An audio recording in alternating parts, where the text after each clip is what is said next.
First of all, we'd like to say all praises be to the Most High in the name of Yeshua.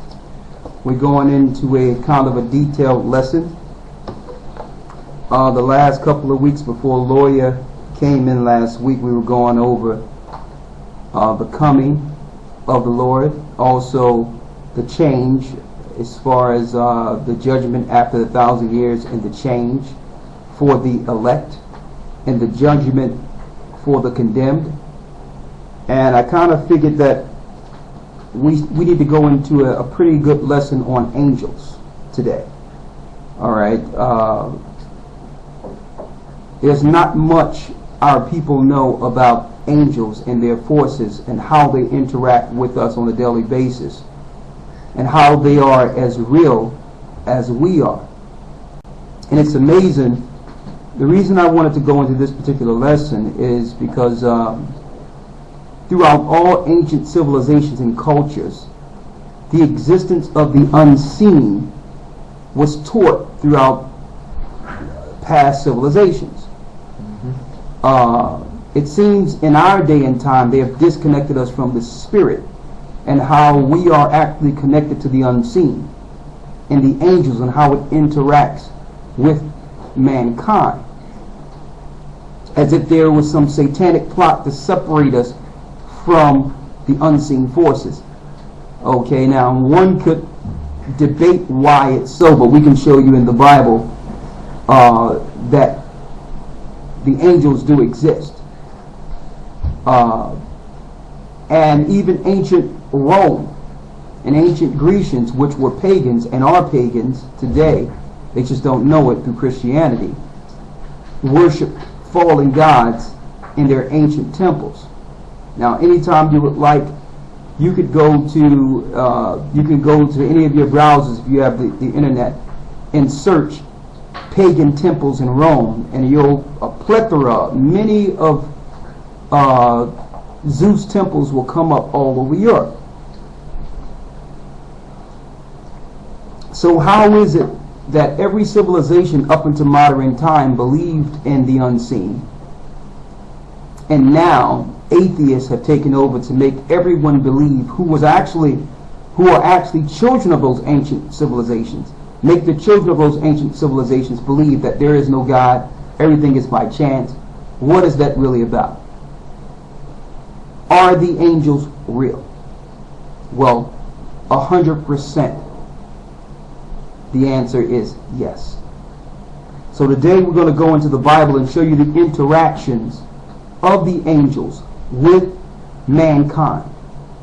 Now, in order for scientists or the Western world to bring forth this new doctrine to make everyone believe that there is no angels or no God, they have pushed through their institutions, really, they have taught in their institutions for the masses not to believe the Bible, to make everyone believe the Bible is some type of fallacy or fiction, when really the world we live in is fictitious. Okay? This is a created world which is fictitious and have separated us from the unseen. Now, before I go into this, for a lot of you, you don't even need this lesson to know that angels are real. Okay? How many times when something happened to you and it was only through something unseen you or your family members made it through and no one could explain it? How many times you were at a doctor's office or at a hospital and they're trying to get you to pull the plug and say that, just pray because no one knows what's going to happen, and the doctors could do nothing and your loved one came back? Okay?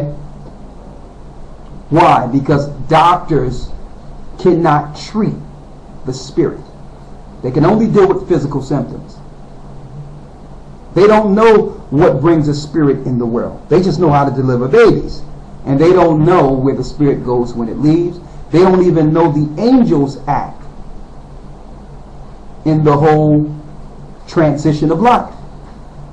Well, we're going to try to go over a few of these things today and show you how it leads to the second coming and how the angels of the presence, according to the Bible, will lead the children of Israel in the last days. But first off, let's go into the Bible and let's see if angels are real. Now, if you don't believe in the Bible, of course, they will, especially Christians, they'll tell you don't even believe in the Old Testament. When all through the Old Testament, the Bible speaks of the angel of the Lord. And this is specifically for Christians. If you don't believe in the Old Testament, you don't believe in Christ. Let's make that clear. And I'm going to show you why. Let's go to Luke 24 real quick.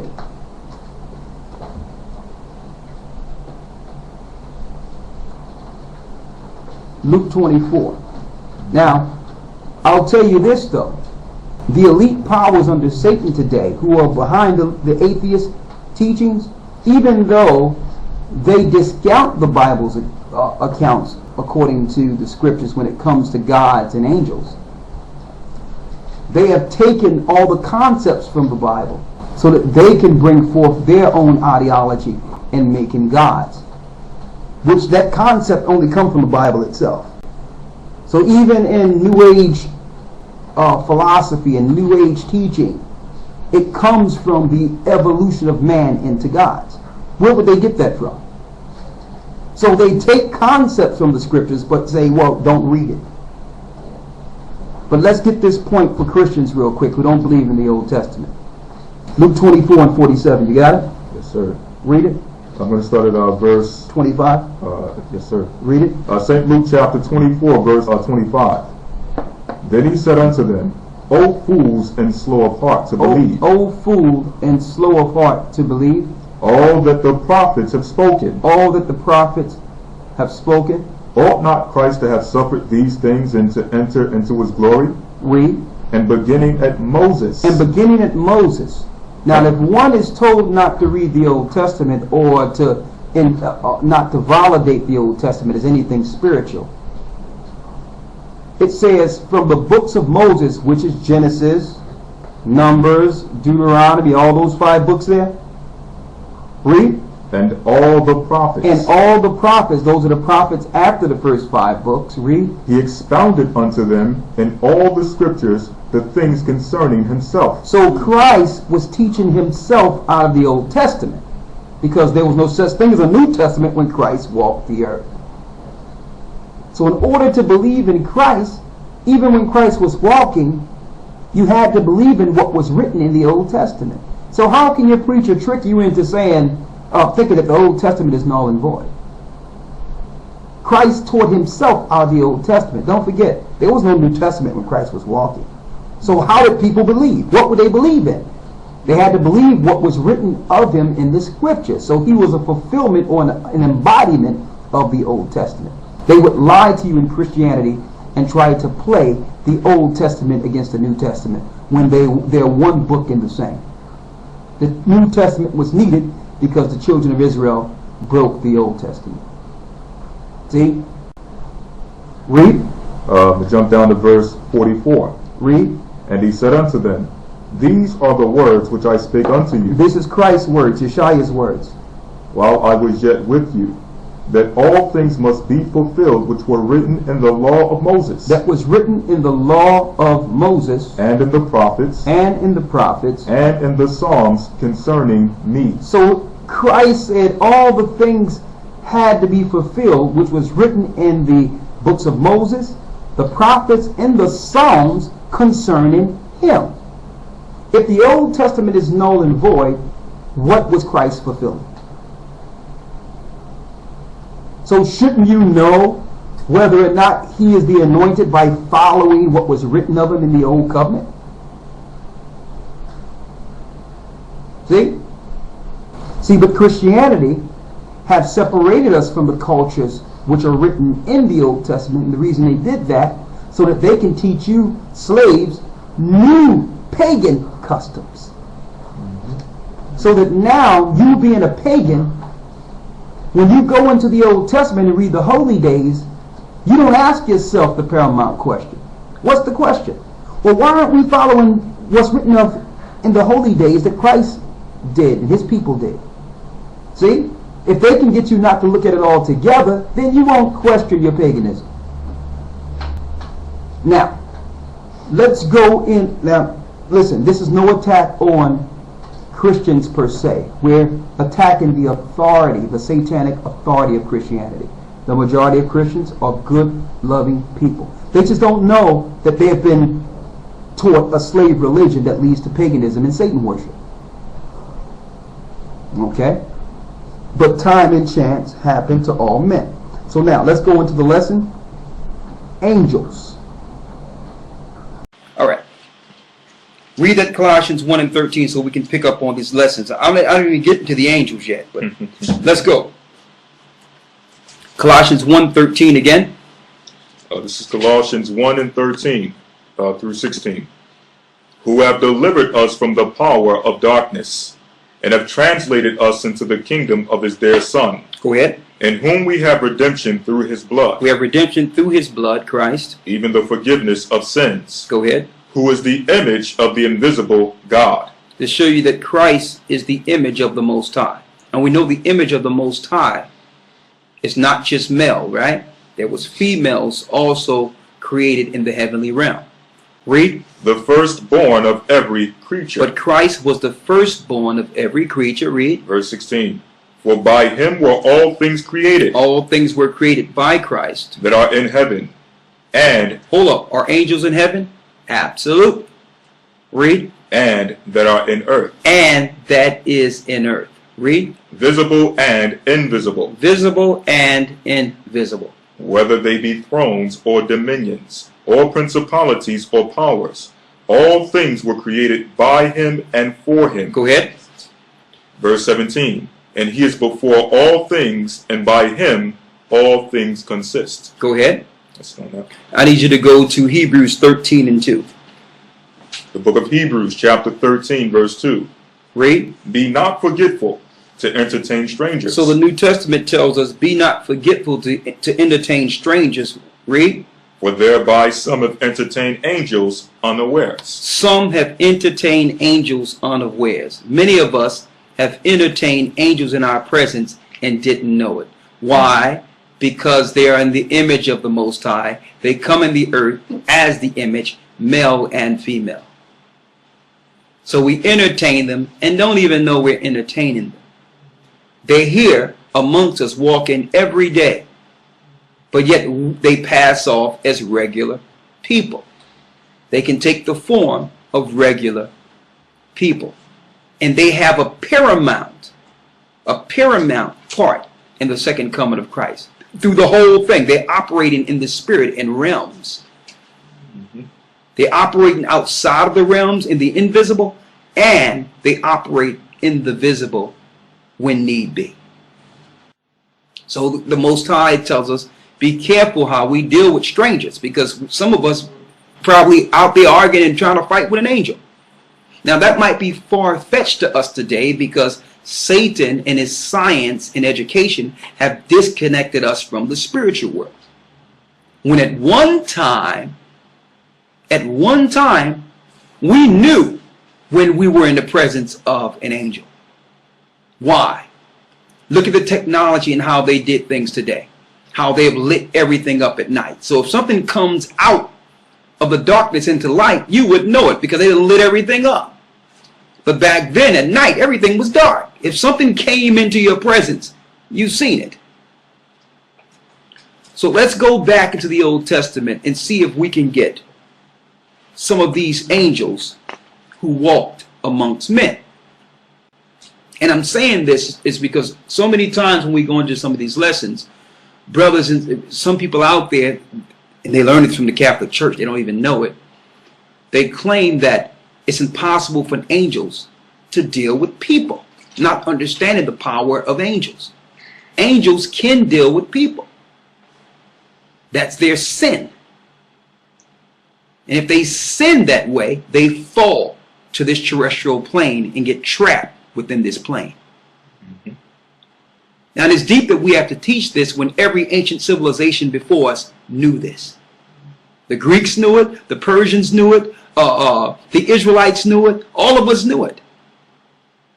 The Ishmaelites knew it, All ancient cultures knew about the fallen angels in the worship of jinns or angels.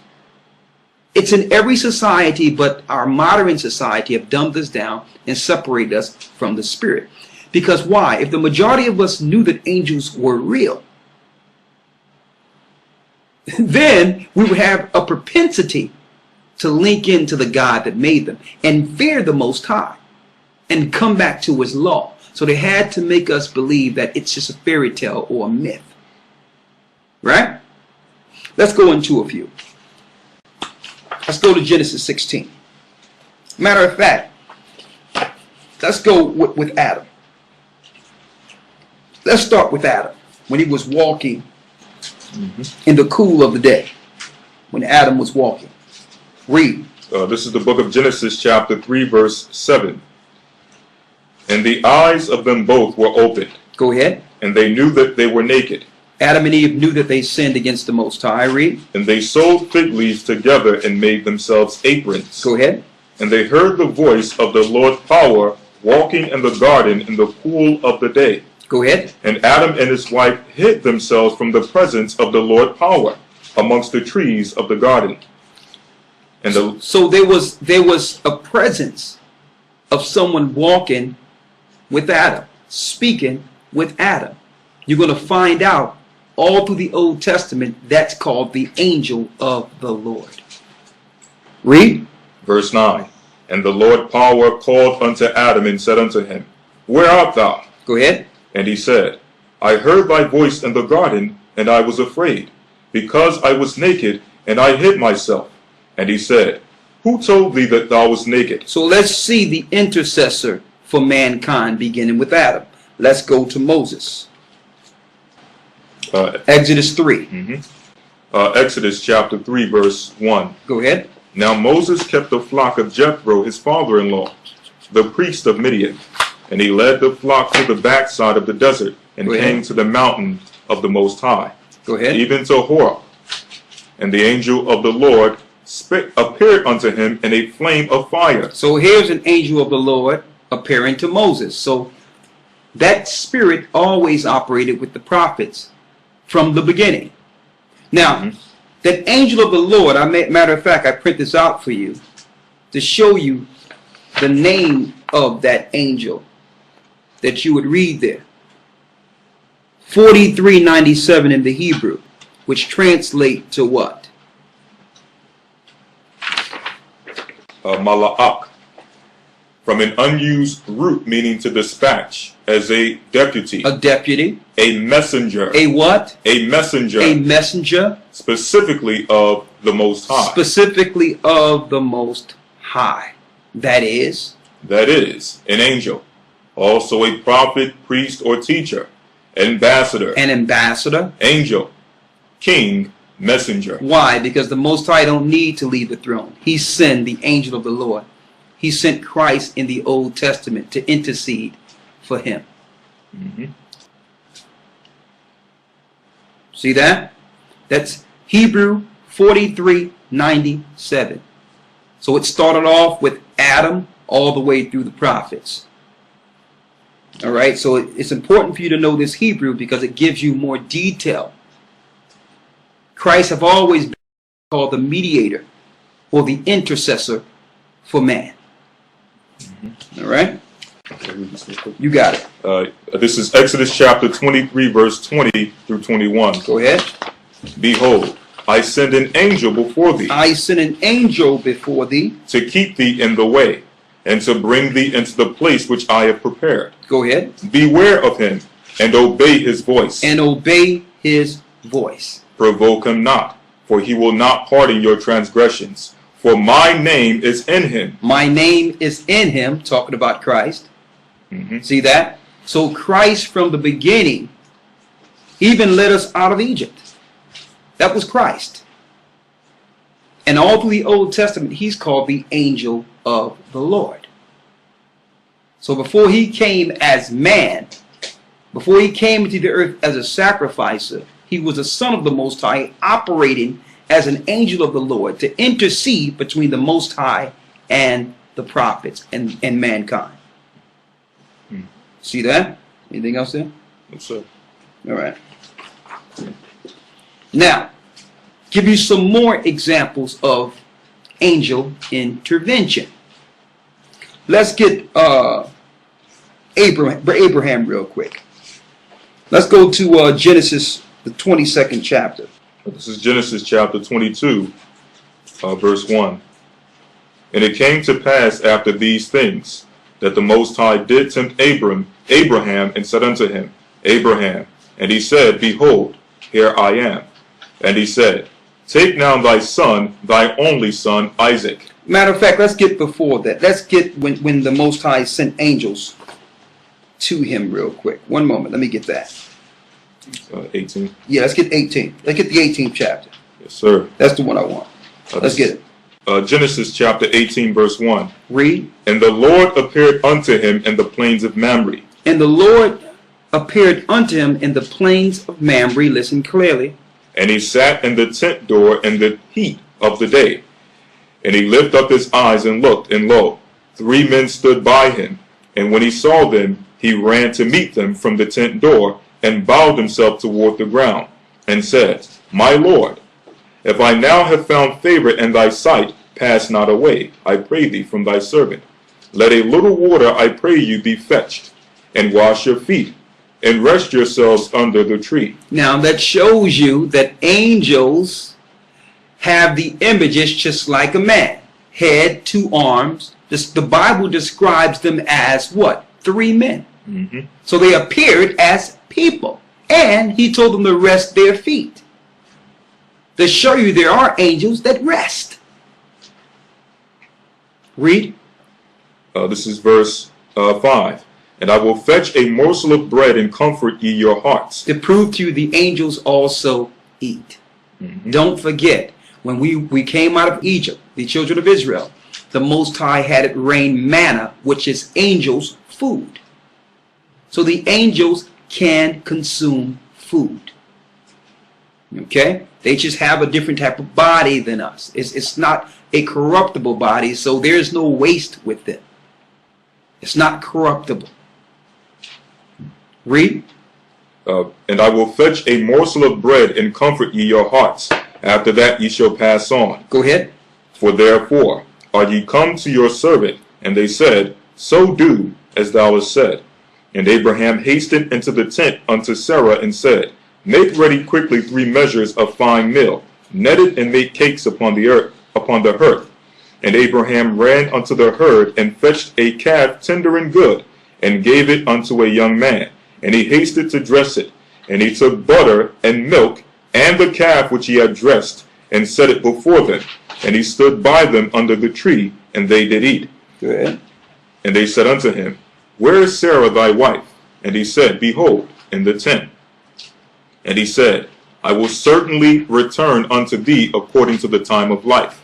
And lo, Sarah thy wife shall have a son. And Sarah heard it in the tent door, which was behind him.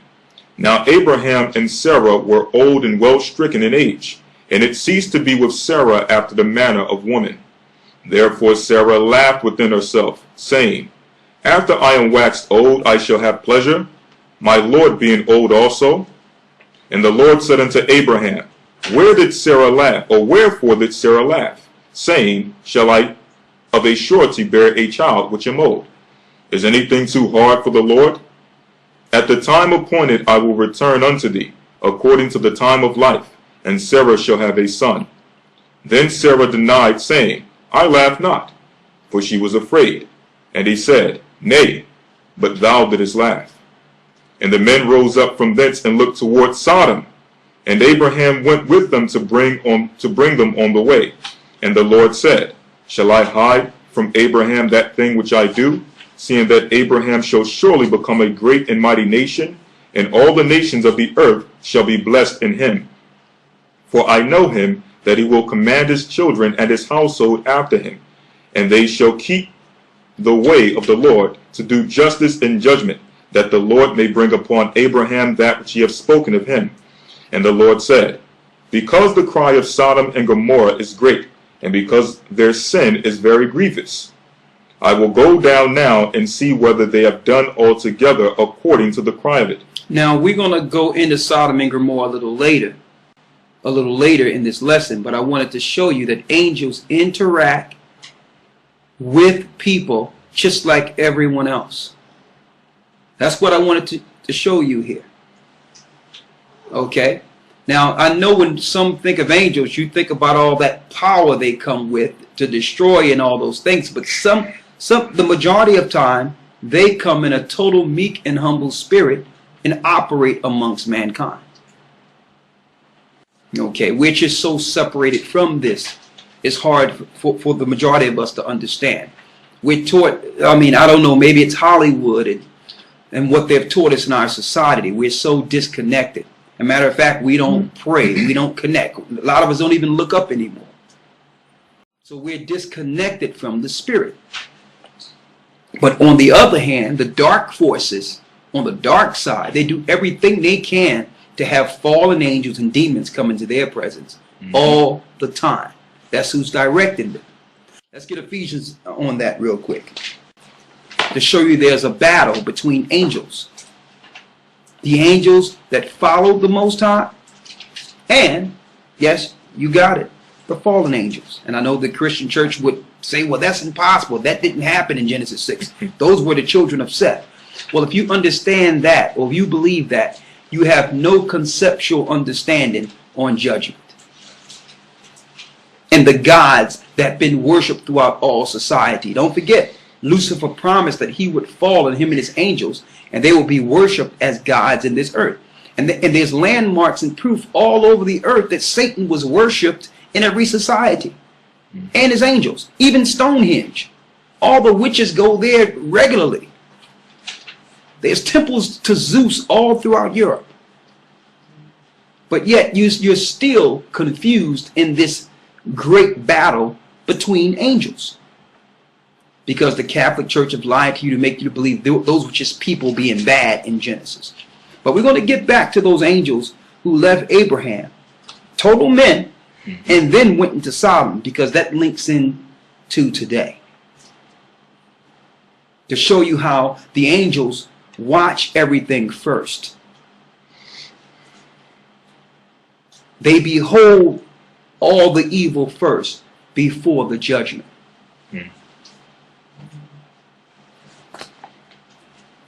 And Sodom and Gomorrah thought they was going to get away. They was doing all these things, no judgment.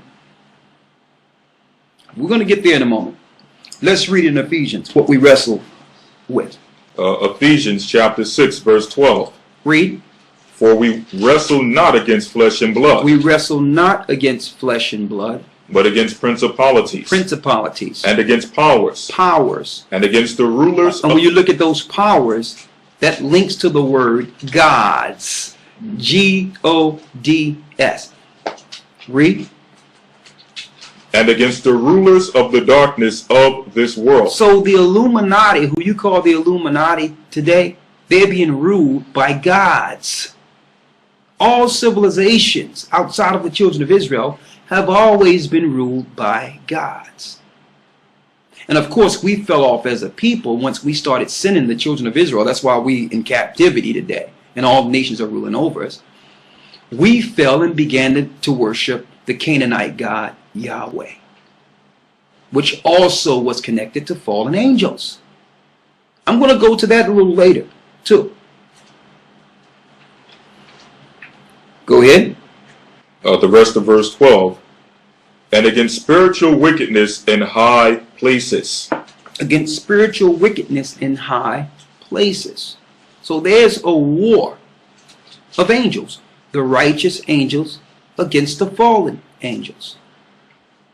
And the spirits that proceeded from the fallen angels. Okay? So that's what we're wrestling against.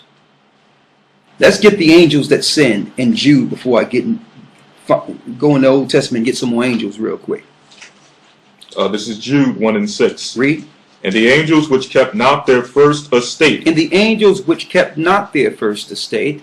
But left their own habitation. To show you angels who were watchers or living or inhabiting space, what we call space, which is really heaven. Read. but left their own habitation. They left their own dwelling place. He have reserved in everlasting chains under darkness unto the judgment of the great day. So there was fallen angels that were bound in Hades before the flood during the time of Enoch, and led to all types of evil to the point where Noah was afraid. The Most High protected Noah and his children, said, build an ark. Leave there and build an ark. Why? Because if Noah did not listen, Satan's creation would have consumed all of the Most High's creation. Satan's science. Okay? So they are bad angels, angels that sinned. What was their sin? They came down and did their own will and lusted after women and bare a hybrid creation outside of what you would read in Genesis. They started making their own creation, which was against the Most High's. Later, those children were reverenced as titans or gods in the earth, and the Most High destroyed them. Until this day, the pagans worship them. They worship that land, Atlantis, the same land the Most High crumbled to the bottom of the sea before the flood. They worship the gods of Atlantis. See? Let's bring it back to this plane. Let's go more into angels. Why? I'm saying this because you're going to see, and I'm going to put this out there, that once this system breaks down, and it will break down, the Most High will guide us again. Our technology and the things that we're dealing with in the earth has separated us from the spirit to the point where we feel no need to link in to the spirit for help. But the time is coming soon where we're going to need a guide physically in this earth that will guide us from one place to the next. I'm going to show you it's coming. Not if you're praying to Satan, though. Okay? You put that 6-pointed star up and start praying to Yahweh something, and you think something's going to come. Something is coming, but it's not going to be what you think. It's going to be called the specters and chittims. That's what's coming to you. You're going to pray these demons into your existence. All right? Let's get more of the angels in the Old Testament, the righteous angels. All right? Let's get, there's so many, I can't hit them all. Let's get Genesis 22. Let's get back there.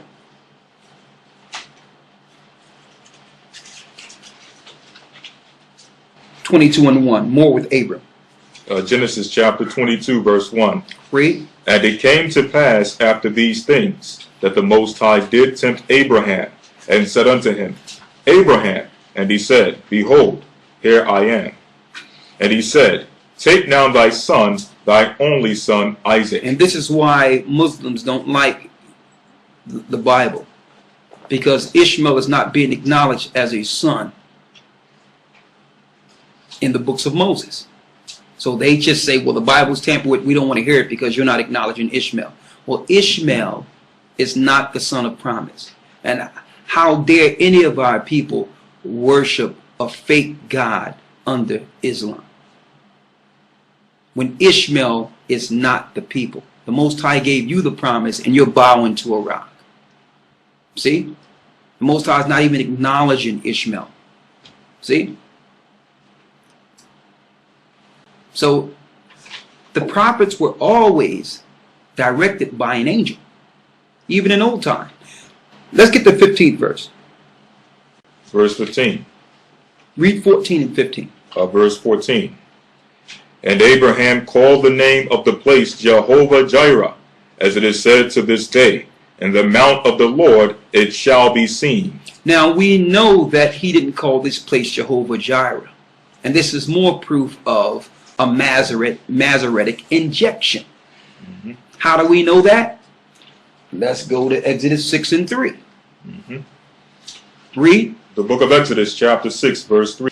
And I appeared unto Abraham, unto Isaac, and unto Jacob, and by the name of God Almighty, but by my name Jehovah was I not known to them. So if Jehovah was in the Bible, how can Abraham name a place Jehovah Jireh when it says that Jehovah was not even a name given to Abraham?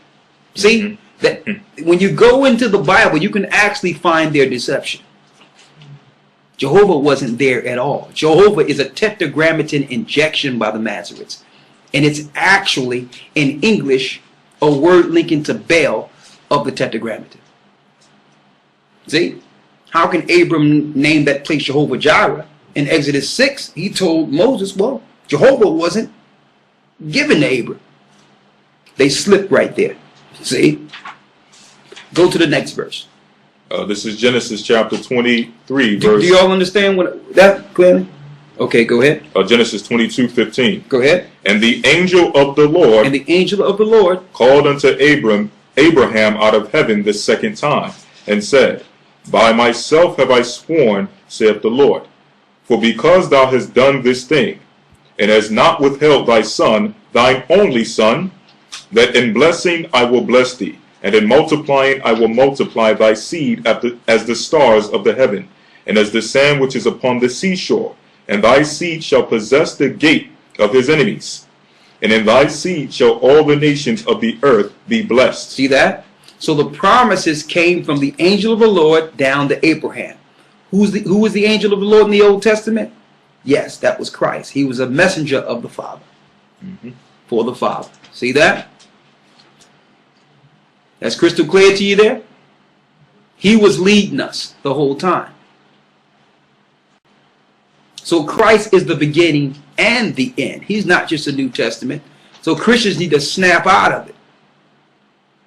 He's the beginning.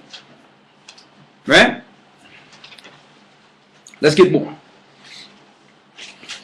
Let's get the one, just for verification, which says the rock, Romans 10.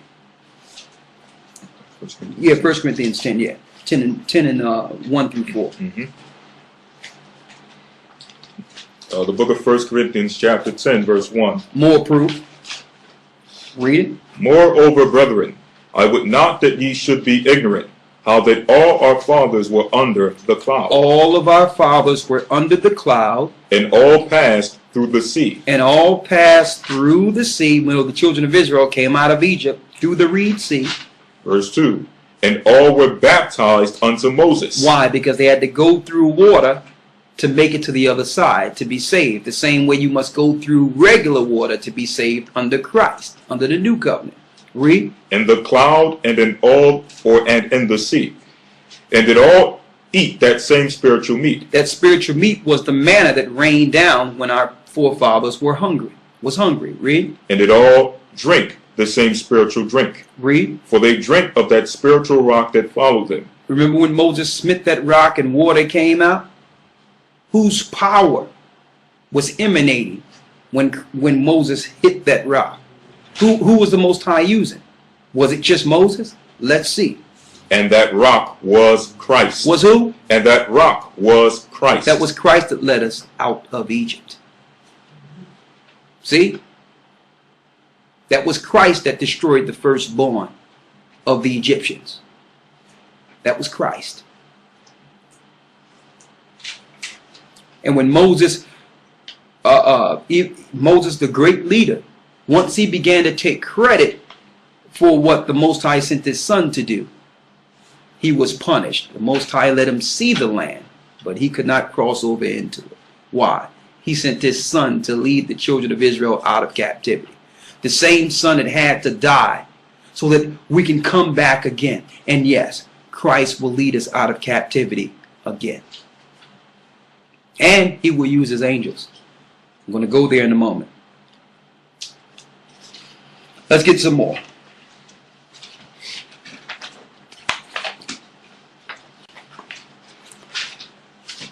Let's get the wrestle with an angel, our father Jacob. Because I can't go through all of these today. There's so many.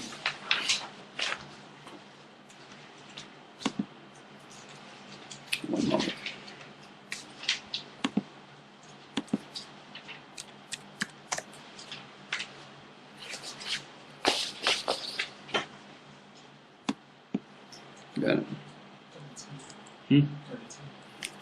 Let's get it. Genesis 32. Let's get that.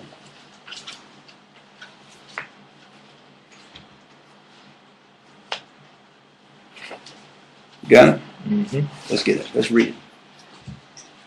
This is Genesis chapter 32. I'll start at verse 29. Go ahead. As a matter of fact, I'll start at verse 24. And Jacob was left alone, and there wrestled a man with him until the breaking of the day. Go ahead. And when he saw that he prevailed not against him, he touched the hollow of his thigh. And the hollow of Jacob's thigh was out of joint. And he wrestled with him, and he said, Let me go, for the day breaketh. And he said, I will not let thee go, except thou bless me. And he said unto him, What is thy name? And he said, Jacob. Jacob, which means Jaiquab or supplanter. Read. Verse 28. And he said, Thy name shall be called no more Jacob, but Israel. But what? But Israel. Yasha'Allah, which means to be a prince of the earth. And that's really our true stature, our true place in this earth, to be princes. Mm-hmm. Given to our Father from the heavenly realm. But because you would want to think you're Hamites or think it doesn't matter who you are, we've relegated ourselves to slaves. If you say you're Ham, you are from Ham. When you're really from the children of Israel, you have relegated your authority to heathens. To say that you were born to serve them. No, we wasn't born to serve the Gentiles. All right? We're serving the Gentiles due to the disobedience of our forefathers, but we weren't born to serve them.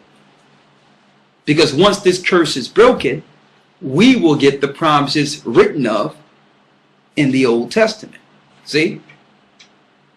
When Canaan is a servant to never stand up and have any level of rulership. That's what they teach you in churches. They tell you, well, it doesn't matter, black people. God loves everybody, but you're from Ham. If you believe that, then you'll never understand that you're really the princes of the earth. You're the heir to this whole kingdom under Christ, our King. See? So it does matter to that degree in understanding what is your promise. What is our promises? The men are princes. And the women are princesses. See? Read. For as a prince hast thou power with the Most High. So what did he knew he was in the presence of an angel, Jacob did, and he said, listen, you're not leaving here. He was holding him down until he was blessed. No longer would Jacob be a supplanter. Now he will be an heir to the whole earth. His children will one day receive this earth. See? Hope you're getting that. Now, this is angel intervention all through the Old Testament. Right? It's more than I can actually go through. But let's get the angels who actually went into Sodom and Gomorrah. Let's get Genesis 19. Mm-hmm. Genesis 19. Let's get there. The book of Genesis, chapter 19, verse 1. Go ahead. And there came two angels to Sodom at even. There came two angels to show you those two men in the chapter that preceded it were angels. Mm-hmm. See? Read. And Lot sat in the gate of Sodom. And Lot, seeing them, rose up to meet them. And he bowed himself with his face toward the ground. Go ahead. And he said, Behold now, my lords, turn in, I pray you, into your servant's house, and tarry all night. So he opened his house with hospitality to angels. He knew they were servants of the Most High from the spiritual realm.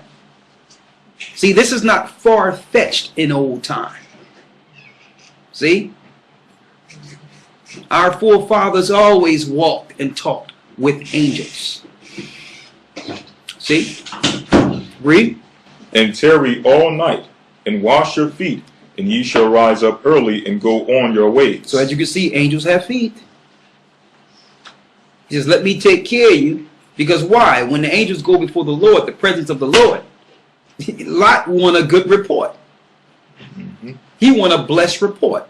Be careful to entertain strangers, because some, be careful to actually deal right with strangers, because some have entertained angels unawares. I tell you that in Hebrews. Mm-hmm. So once he understood that he wasn't dealing with regular people, he's like, listen, come on in. I got the house ready for you. I can wash your feet. I want you to go before the Most High for a blessing. With a blessing. See that? Total respect. Don't forget the angels left Abram, say, I'm going to go down and see what's going down here in Sodom. Now, guess what was going down in Sodom? And next time you see a rainbow flag, understand what was going down in Sodom. But we're going to get there in a moment. Read. And they said, Nay, but we will abide in the street all night. He says, no. We're going to go check out what's going on here in Sodom and Gomorrah. These are angels now, talking just like regular people, no wings. Okay? These are not cherubims with their wings, because they can actually come without their wings and just walk right up the street with you. Right? Read. Verse 3. And he pressed upon them greatly, and they turned in unto him, and entered into his house. So they came in. And he made them a feast. To show you, angels eat. Okay? Read. And did bake unleavened bread, and they did eat. But before they lay down, the men of the city, even the men of Sodom, compassed the house round about, both old and young, all the people from every quarter. And they called unto Lot, and said unto him, Where are the men which came in to thee this night? Now here come the people. To show you, they had some type of neighborhood watch going on there, where if a stranger come in, these Sodomites knew it. Mm-hmm. It was like, man, we seen some strong men come up in there. Now, mind you, these are dudes. These are guys here, right? Now, I need y'all to examine this story here. I'm going to show you why they don't want you reading the Old Testament. Read. Where are the men which came in to thee this night? Where are the men? Bring them out unto us. I need you to bring them out, Lot. That we may know them. That we may know them. See?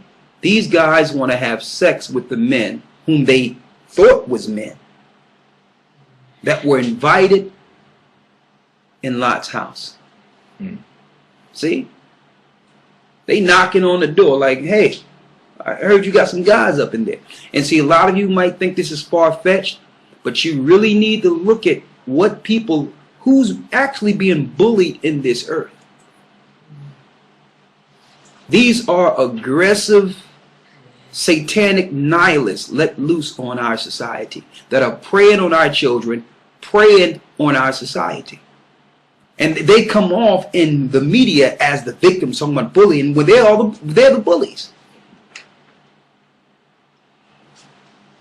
Now look at what goes on in the schools, where the girls that play basketball are bullying the girls and forcing them to do things they don't want to do. Then don't go to jail. Okay? Okay? They try to bully people and force their will on you. That's a spirit on them. Okay? Read. Bring them out unto us that Bring them out unto us that we may know them. They want to have sex with these angels, whom they think are men. Read. Verse 6. And Lot went out at the door unto them. He said, well, hold up now. Go ahead. And shut the door after him, and said, I pray you, brethren, do not so wickedly.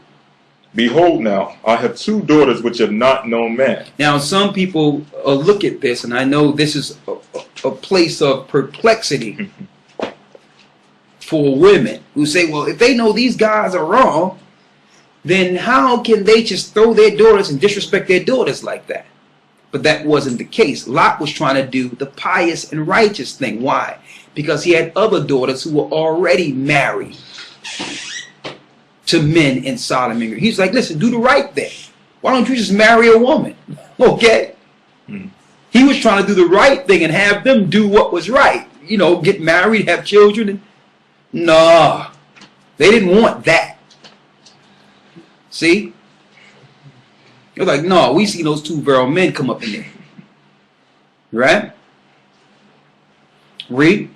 Behold now, I have 2 daughters which have not known man. He says, I have 2 daughters that haven't been touched.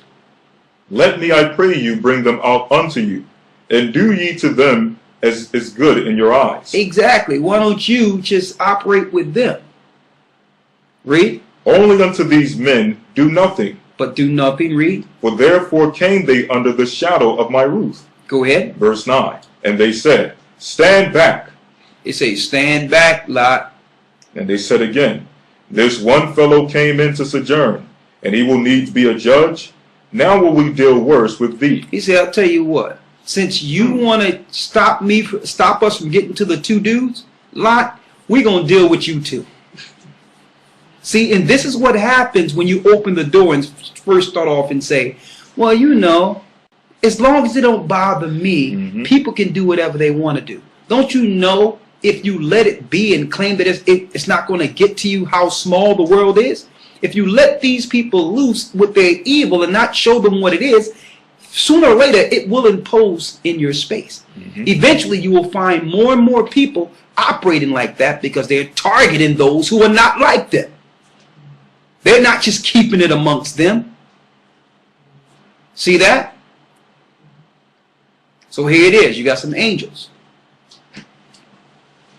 And they say, well, I'll tell you what. We're going to deal with Lot too. We're going to deal with all 3 of y'all now. Right? Read. This is the rest of verse 9. As a matter of fact, I'll just read it again. This one fellow came into sojourn, and he will needs be a judge. Go ahead. Now will we deal worse with thee. Now will we deal worse with thee, read. Than with them. And they pressed sore against the man, even Lot, and came there to break the door. Go ahead. But the men put forth their hand and pulled Lot into the house. So here it is. They try to break the door, and Lot was standing at the door. They would have got Lot, but the angels pulled Lot back. Right? Read. But the men put forth their hand and pulled Lot into the house to them. You notice the scriptures are actually calling the angels men. I want to keep emphasizing that. Angels can take the form of men, and don't tell me angels cannot deal with women or deal with regular people when these men are trying to deal with angels. Okay? Read on. And they smote the men that were at the door. They smote the men that were at the door with blindness. Read. Of the house with blindness. He blind all the men that was at the door. These sodomites trying to rape men. See? Read. Both small and great. So they did work, so that they wearied themselves to find the door. So they didn't go home after being smited with blindness. See that? To show you something is wrong with something is seriously diminished. They're told this perversion have overtaken them. It's a demon. They're blind, feeling their way through the door to get to Lot and these men so that they can have their way with them. You would think, okay, blind, all right, listen, I'm going back home. Let me feel my way. No, not these guys. Right? Listen clearly. Verse 12. And the men said unto Lot, Hast thou here any besides, son-in-law, and thy sons, and thy daughters? Then the angels say, who you have in this house that you love? Read. And whatsoever thou hast in this city, bring them out of this place. He says, you better bring them out of this place right now. Read. For we will destroy this place. For we will destroy this place. Because the cry of them is waxing great before the face of the Lord. Because the people in the city are actually crying for judgment against this perversion, this satanic disposition against the Lord's creation. See? Now you see why they don't want you to read the Bible, because the majority of these perverted, demented, satanic sodomites are over theologian today, are over the churches today. They want to have their way with whomever they please. How does this link back to the angels? We're going to show you. Because there's nothing new under the sun. Okay? These same angels we're reading of, they didn't age. They're still operating. They're still operating from the heavenly realm. Mm-hmm. They still coming to the earth.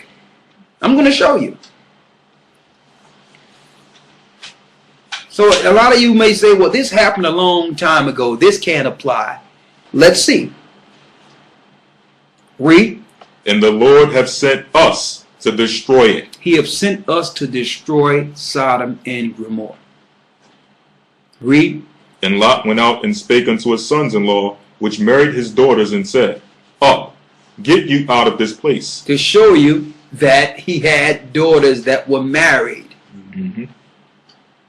So he was willing to give women that wasn't his daughters who wasn't touched to marry, instead of them doing something evil. Read. For the Lord will destroy this city. Read. But he seemed as one that mocked unto his sons-in-law. And when the morning arose, then the angels hastened Lot, saying, Arise, take thy wife and thy 2 daughters which are here, lest thou be consumed in the iniquity of the city. He said, if you don't get out of this city, you will be destroyed with it. Now check this out now. Read. And while he lingered, the men laid hold upon his hand, and upon the hand of his wife, Go ahead. and upon the hand of his 2 daughters. When it say lingered, when you go into Jasher and other records, his family loved the place. They didn't really want to leave. They were procrastinating. And Lot was saying, well, hurry up. The angels say, listen, we have to help you up out of here. You must tarry. Read. And the Lord being merciful unto him. But the Lord being merciful unto who? Unto him. Because his family still wanted Sodom and Gomorrah. One big party. See? Read. And they and he had daughters with husbands there. Mm-hmm. So they was like, well, what about my husband? He's like, listen, you better leave. But the Most High had mercy on Lot, or he would have destroyed them all. Read. And they brought him forth and set him without the city. And they guided him out and set him outside of the city. Read. And it came to pass when they had brought them forth abroad, that he said, Escape for thy life. He says, escape for your life. Run. See? Read. Look not behind thee. Don't look back. Neither stay thou in all the plain. Escape to the mountain. See that? All through the scriptures, the Most High said, I'm going to bring something. Now, let me ask you, and I'm just bringing this out. Are you living in Sodom and Gomorrah right now? I'm just putting that out there. I know everybody like, well, it's, you know, we got time or whatever. Yeah, you got, hey. Think about what the Most High did to Sodom and Gomorrah. And then think of the alternative lifestyles that are being taught right now in your schools. It's not Jack and Jill no more. It's Jack and Jim. Your alternative books. I mean, your alternative families they have now. Where you have to look at a sodomite family the same as the creation of the Most High. You have to look at a man with man, woman with woman, as you look at a regular holy family, man and woman. As a matter of fact, a holy family is looked down upon in this earth now. Mm-hmm. And they're taking the children that actually come from the Most High's creation, man and woman, and giving it to sodomites. See? So look at, yeah, of course they're going to tell you, don't read the Bible. Because this is telling us, if you read this and you know that the Ecclesiastes says there's nothing new under the sun, what goes around comes around, that eventually what happened to Sodom and Gomorrah is going to happen to every place that operate like Sodom and Gomorrah. See? Let's see. He told them, escape. The angels told them. Okay? And when we read the scriptures, when it says, the Most High says, come out of my people, everyone look at us like we're some type of bad guys by proclaiming what the Most High said. To get yourself in a position of operating outside of your norm, which is hard at first because you don't know up from down, left from right. You're just feeling your way in something different. But it's still knowledge that you wouldn't have otherwise if you didn't take that first step. See? Yes. Dad, you could also see when Lot was in Sodom and Gomorrah that he had messengers. It wasn't the Most High sending himself. He had, exactly. And that's another good point. It wasn't a voice coming from heaven saying, Lot, and Lot and your wife, get out. It was actually, he sent the angels as messengers to tell them and say, listen, man, come on, get your stuff. Right? Now, if they seen the men can't come in the house, you know they seen them leave out. But how many people actually say, well, you know what, let's go where they go?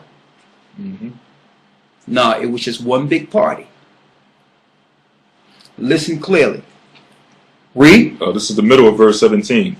Escape for thy life. Escape for thy life. Look not behind thee. Look not behind thee. Neither stay thou in all the plain. Neither stay thee in all the plain. Escape. Escape To the mountain. to the mountains. Lest thou be consumed. Or you will die. Read. And Lot said unto them, O not so, my Lord. Behold now, thy servant hath found grace in thy sight, and thou hast magnified thy mercy, which thou hast showed unto me in saving my life. I cannot escape to the mountain, lest some evil take me and I die. Go ahead. Behold now, this city is near to flee unto, and is a little one. Oh, let me escape thither. Is it not a little one? And my soul shall live. And he said unto him, See, I have accepted thee concerning this thing also, and I will not overthrow this city for the which thou hast spoken. Haste thee, escape thither. I cannot do anything till thou come thither. Therefore the name of the city was called Zoar. The sun was risen upon the earth when Lot entered into Zoar. And the Lord rained upon Sodom and Gomorrah. You notice the angel said that they can't actually do the destruction until he was out. To show you the angels have an indicator on who must leave first, who must be out first before the judgment. Listen to this clearly. The sun was risen upon the earth when Lot entered into Zoar. Go ahead. Then the Lord rained upon Sodom and upon Gomorrah. He rained upon Sodom and Gomorrah. Read. Brimstone and fire. And guess what? The evidence is right there in the Middle East till this day. It's as if the whole land was placed in an oven. Till this day. Archaeological evidence where you can actually go and crumble it with your own fingers and smell the sulfur from thousands of years ago. Okay? So this is not like some made-up story that would make you believe that, okay, this was something that was just some fallacy or some story created in the Bible. And the Jewish people are in Israel. Why they don't show this archaeology throughout the United States and show what happened to Sodom and Gomorrah? They're in it. They're close to the land now. Because you would believe. That's why. You would be like, Sodom and Gomorrah, let me do some research. Oh, this is a place where guys were trying to sleep with other guys. Right? Read on. Then the Lord rained upon Sodom and upon Gomorrah. Go ahead. Brimstone and fire. Brimstone and fire. From the Lord out of heaven. Out of heaven, read. And he overthrew those cities and all the plain. He overthrew those cities and where? And all the plain. And all the plain of Sodom and Gomorrah. And all the inhabitants of the cities. And all the inhabitants of the cities. Why? It wasn't just the guys and women operating with each other like that. It was also the people who was excusing that behavior and living amongst it as if it was normal. See? There's a spiritual and moral line when it comes to procreation or dealing with a person. or one who's in the image of the Most High. You're not supposed to be dealing with man on man, woman with woman. You can't say you were born this way. Now you must ask, who's behind the media pushing that type of behavior? Who's these people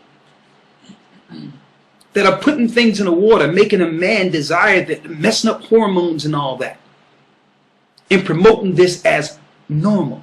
And then the people is like, well, it's not bothering me. You sure it's not?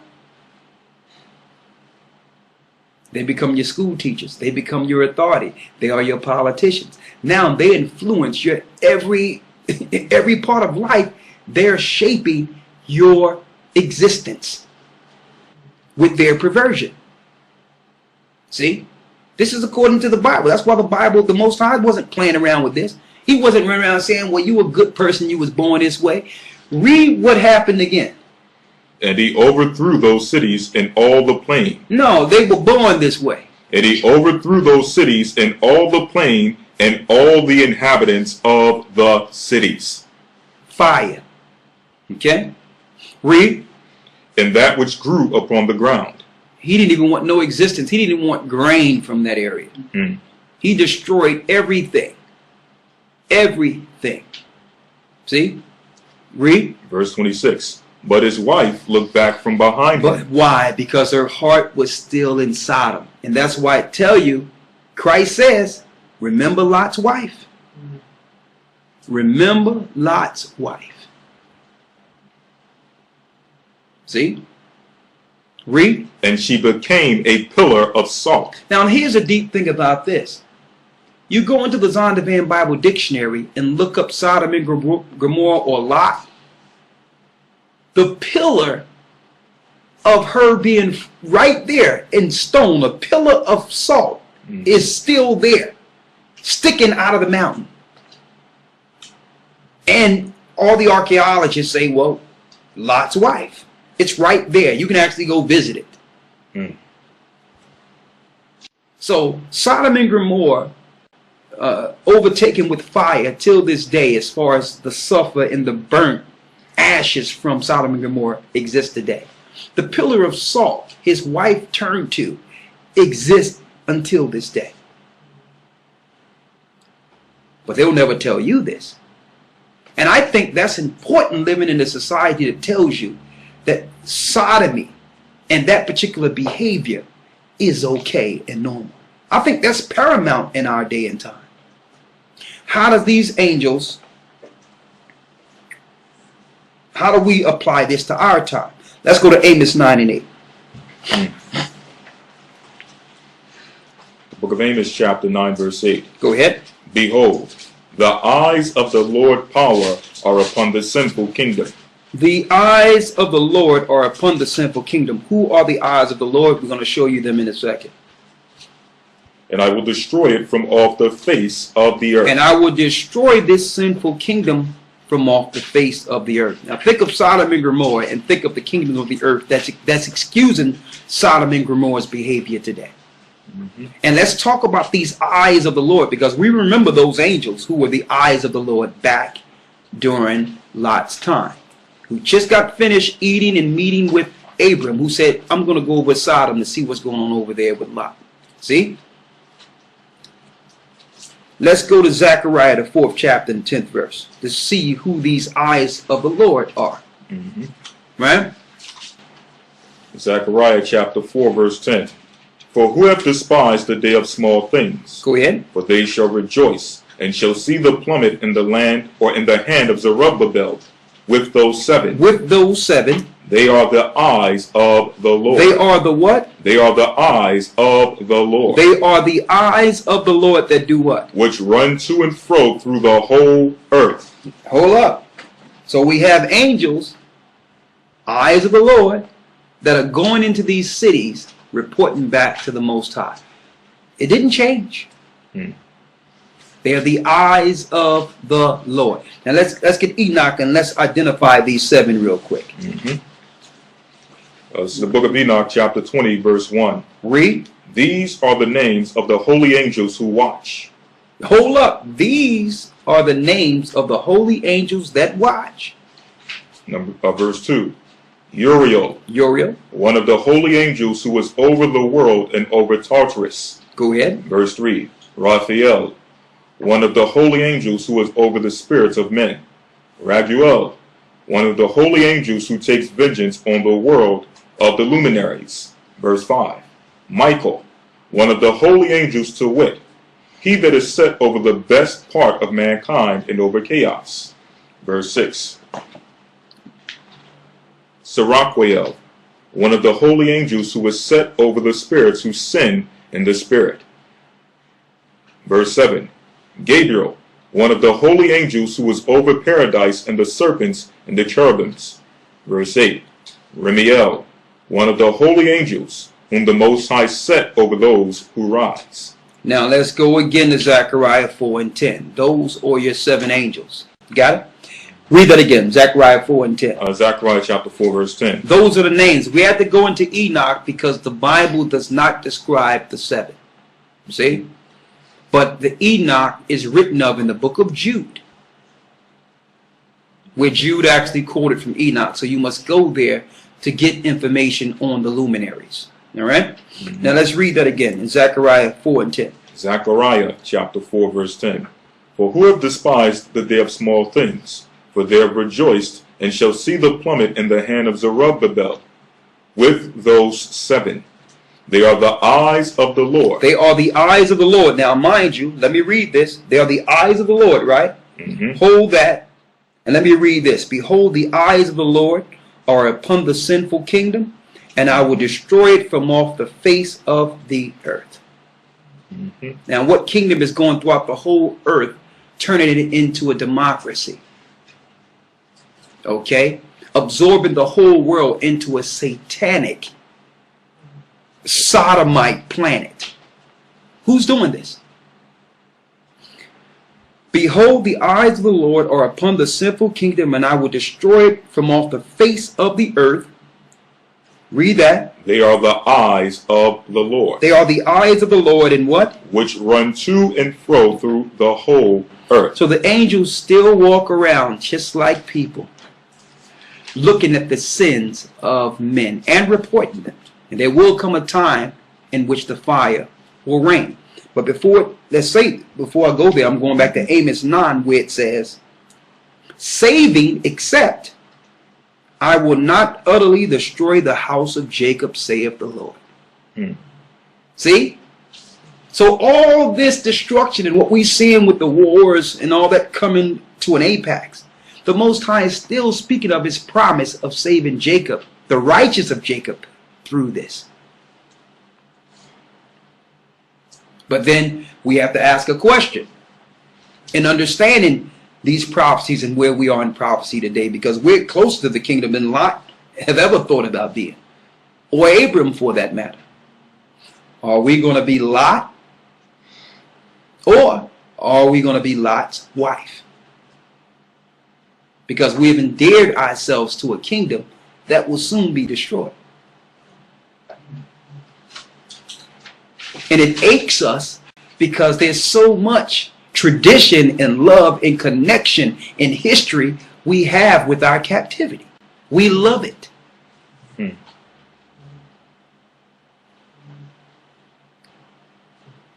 But regardless of how great Satan have rolled out the red carpet, and I like to put that in quotations, because it's like a fiery carpet going downhill to hell, and made everything nice and spiffy and nice for us, this is not our kingdom. And it will be destroyed.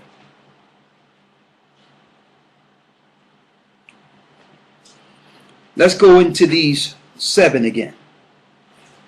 That the Most High will not utterly destroy the house of Jacob, saith the Most High. Now let's go to Revelations, the 1st chapter, and let's deal with the spirit of these 7.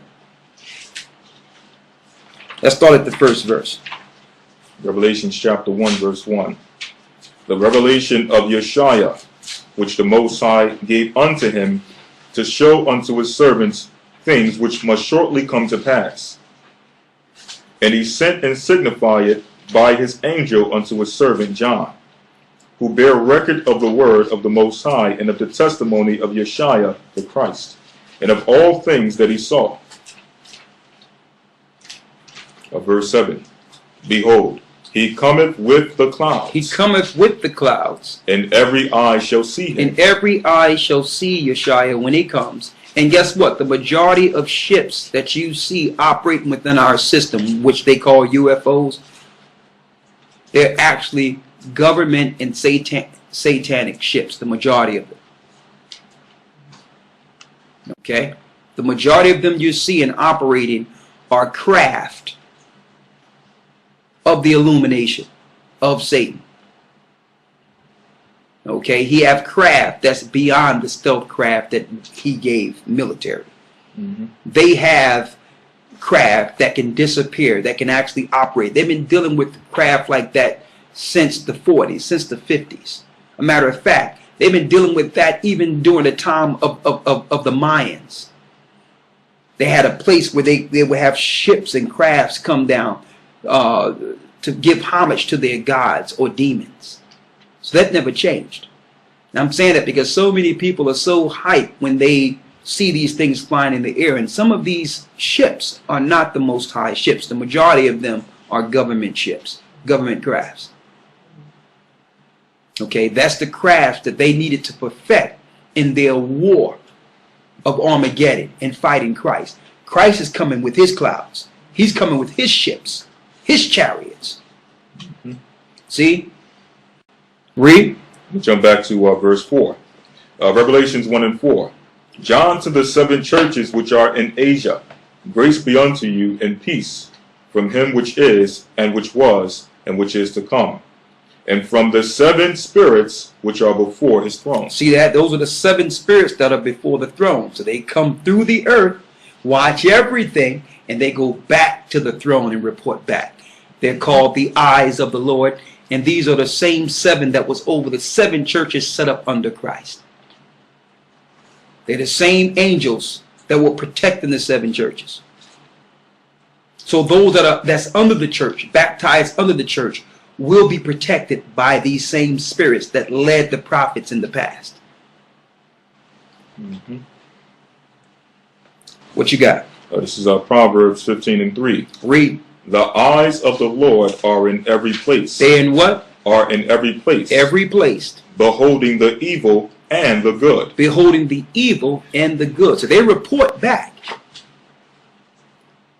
So now you understand why Abram treated them in a certain manner. Now you see why Lot respected them and say, well, listen, don't touch them. You can marry my daughters. Okay? Because they report the evil and the good. See? And they're ministering spirits. Ministering spirits means they're helpers. They can't do what they want to do, only what they're commanded to do for Jacob. Now, let's go back to Revelations real quick and finish reading through that. Revelations 1 and 5. Read. And from Yeshua the Christ, who is the faithful witness and the first begotten of the dead, and the prince of the kings. When he says the first begotten of the dead, he came back and shown himself. Then he went to the heavenly realm. He's the first to do that. Read. And the prince of the kings of the earth. And another thing I wanted to put out there. If he's the first begotten of the dead, right? Who raised him from the dead? And I'm going to put that out there, especially for Christians. Okay, the Most High did, right? And I'm saying that because you get confused saying that Christ is the Most High, when it was the power of the Father that raised Christ. See? Read. Unto him that loved us and washed us from our sins in his own blood. And he had to come because under the Old Testament there was a lamb of atonement for the sins of the children of Israel that must needs be done once a year.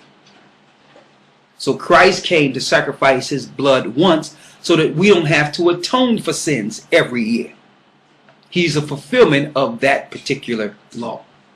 So if you don't know the Old Testament, you don't even understand the atonement for sins and why it's necessary. See? What is a sin? Breaking the law.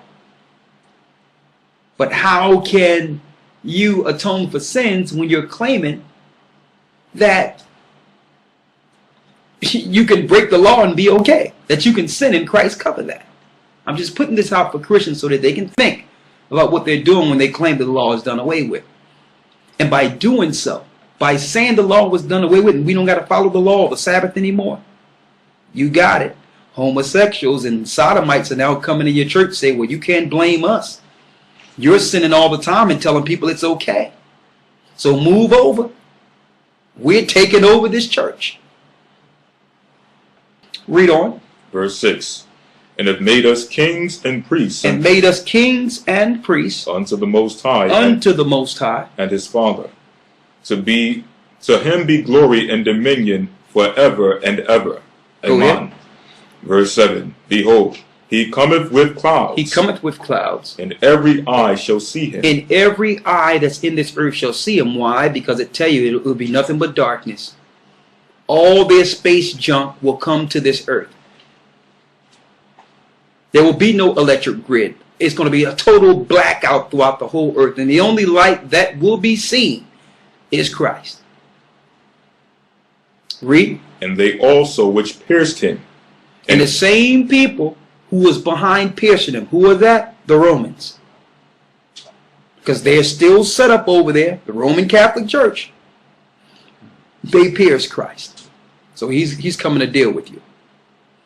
Read. And all kindreds of the earth shall wail. Hold up, I thought they was going to be happy. I thought all the nations going to rejoice when Christ come back. And all kindreds of the earth shall wail. The world will wail when Christ come back. Why? What happens when you realize that the same people you've been oppressing looks and are the people through bloodline of Christ? So he's not coming back, to grab your hand and skip through the tulips. He's coming back for war and vengeance. Okay, let me tell you, he wasn't playing with Pharaoh. He wasn't playing with the Egyptians. Moses said, let my people go. All right. And when the Most High sent Christ, it was over. Okay, he sent Moses as the messenger, but Christ was doing, all you see, all those miracles, that was Christ. Okay. Read on. And all the kindreds of the earth shall wail because of him. Because of him. Even so, Amen. I am Alpha and Omega. That should say, I am Ah and Tha, because why? Christ wasn't speaking Greek. Christ was a Hebrew. Ah is the beginning, Tha is the end. Read. The beginning and the end. To show you Christ was there in the beginning, like we mentioned earlier. Read. Saith the Lord, which is, and which was, and which is to come, the Almighty. I, John, who also am your brother and companion in tribulation, and in the kingdom and patience of Yeshua the Christ, was in the isle that is called Patmos, for the word of the Most High and for the testimony of Yeshua the Christ. I need you to go down to the 24th verse. Verse 20. Go down to the 7 spirits real quick. This is verse 20. The mystery of the 7 stars which thou sawest. The mystery of the 7 stars which John sawest. In my right hand, and the 7 golden candlesticks. The 7 stars are the angels of the 7 churches. Hold up, they're the what? The 7 stars are the angels of the 7 churches. They are the eyes of the Lord. See that? These are the same 7 spirits that go throughout the earth and report back and will be with Christ in the destruction. The comparison that we would get to that, or the close we can understand the destruction of what will happen in the earth on a mass scale, is what happened to Sodom and Gomorrah. See? So, Of course, there's going to be lands that will not be inhabited by the time Christ comes. A lot of you already know what lands are they. That's why the Most High said, leave there first. Okay? In Isaiah 11, it shows you all the places that the angels will lead us out of when Christ returns. Let's go to Ezekiel 20. Let's get straight there. In 33. Ezekiel chapter 20, verse 33. As I live, saith the Lord power, surely with a mighty hand and with a stretched out arm and with fury poured out will I rule over you. Go ahead. And I will bring you out from the people. I will bring thee out from the people. It show you in Isaiah the 11th chapter what people the Most High is going to bring us out from amongst. Those are the places. Okay. Read. And fortunately, Sodom and Gomorrah, the land of the rainbow flag, is not one of them. Read it again. As I live, saith the Lord, power, surely with a mighty hand and with a stretched out arm and with fury poured out will I rule over you. Go ahead. And I will bring you out from the people. I will bring you out from the people. And will gather you out of the countries wherein ye are scattered. And I will gather you out of the countries wherein you are scattered. Now, just so you'll know the exact countries, yourself, go to Isaiah the 11th chapter and don't apply any other countries outside of what you're reading there. Those are the countries, according to the Bible, we will be gathered from. Okay? Read. With a mighty hand and with a stretched out arm and with fury poured out. Go ahead. And I will bring you into the wilderness of the people. Go ahead. And there I will plead with you face to face, like as I pleaded with your fathers in the wilderness of the land of Egypt. So now we're in the wilderness, according to Ezekiel 20. This is after the so-called New World Order have been established, after they have destroyed the financial system and led everyone into a monetary electronic system with the computers, implemented the mark of the beast all over the earth. And those that are off the grid are now deemed terrorists and a threat, an enemy to the state. Okay? When Ezra said, they shall put you out of your houses, then shall it be known who is mine elect. After they do this, you have to realize they must put the electronic one world grid in first, so they can identify the spiritual, those of Jacob who oppose the system. See? Eventually, they're going to try to come after Israel. And the Most High is going to have the holy angels move us into the wilderness. His holy angels. Okay? Read. Verse 36. Like as I pleaded with your fathers in the wilderness of the land of Egypt. So now we're in the wilderness. Those that have fled, those have went into other areas, there's still going to be something greater that will happen even after all of this, once the grid comes down. It's talking about the destructions of how they would actually take down the children of Israel. That's what the woes are about. There's 3 woes that our people would need to go through first before the kingdom. See? Finish reading. Immediately after the tribulation of those days, go ahead, shall the sun be darkened, and the moon shall not give her light, and the stars shall fall from heaven, and the powers of the heaven shall be shaken.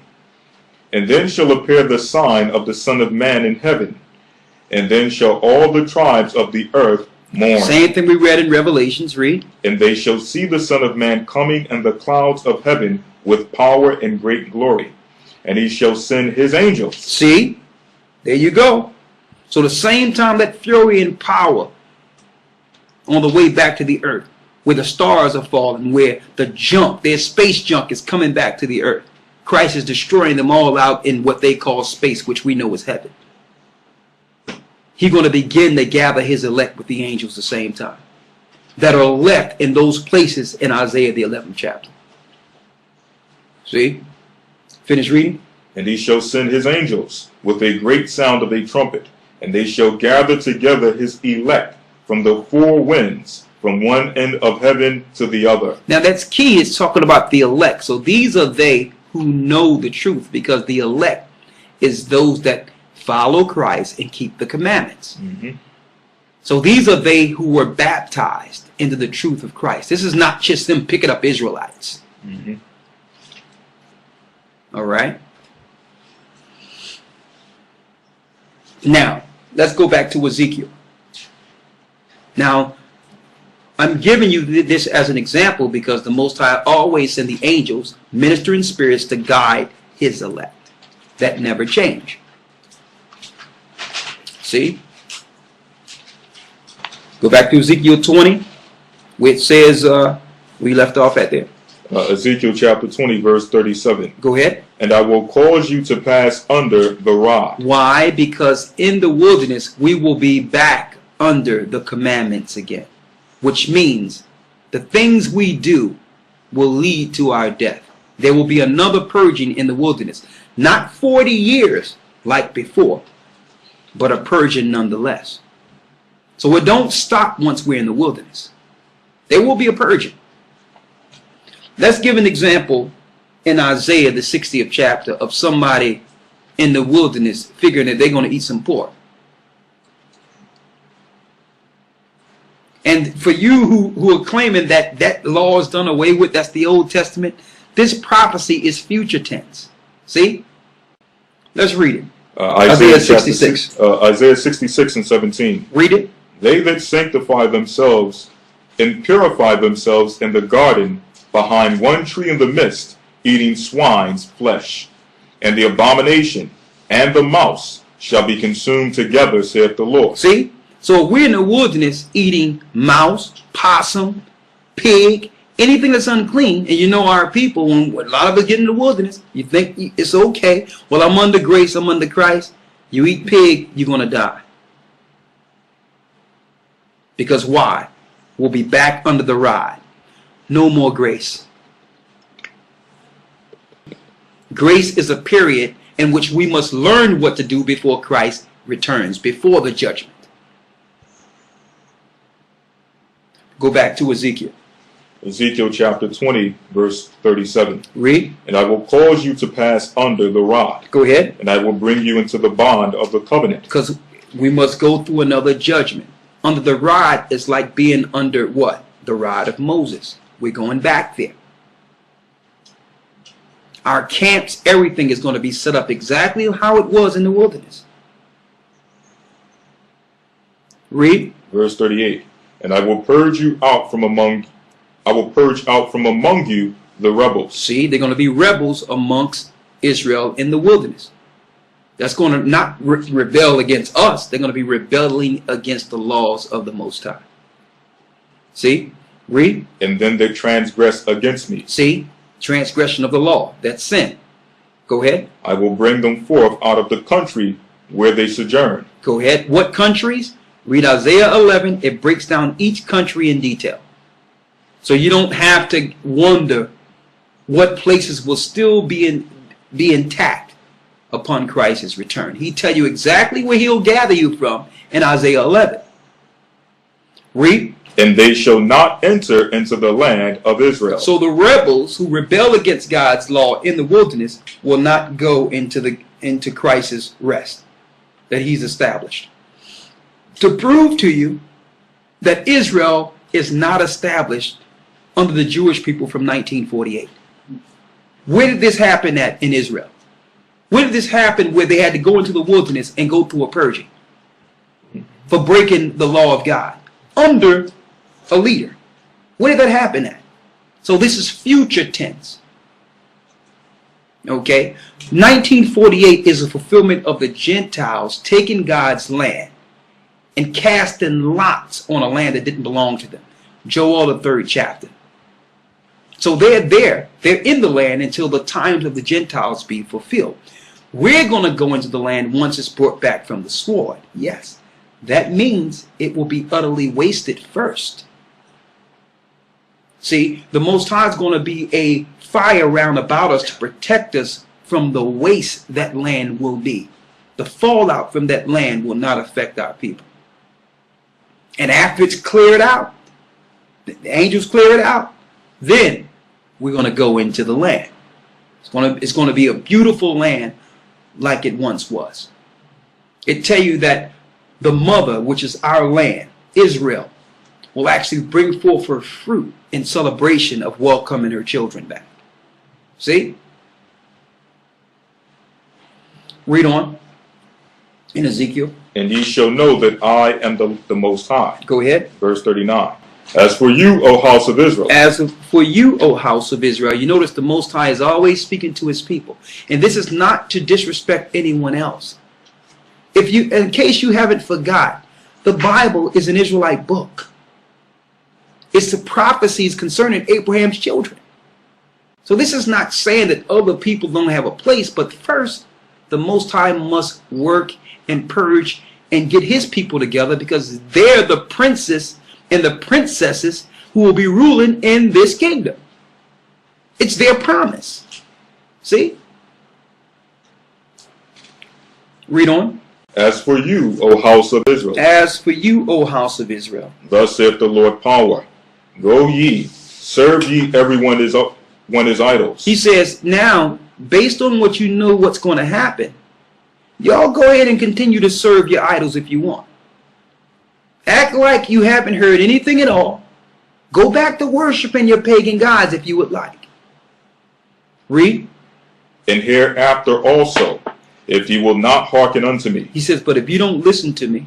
But pollute my holy name no more with your gifts. Hold up. The Most High makes it clear. Don't pollute his name no more with your gifts. Why? Because a lot of people out there think that they can pay their way into the kingdom of heaven. He's like, take your gifts. Follow my commandments.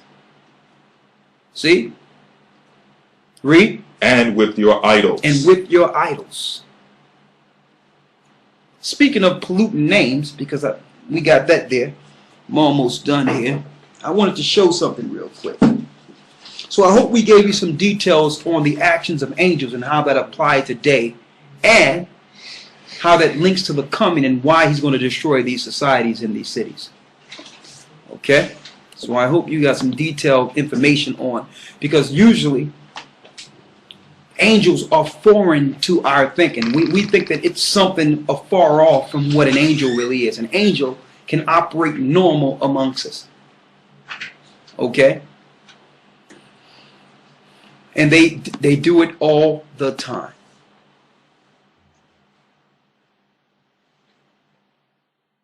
Of course.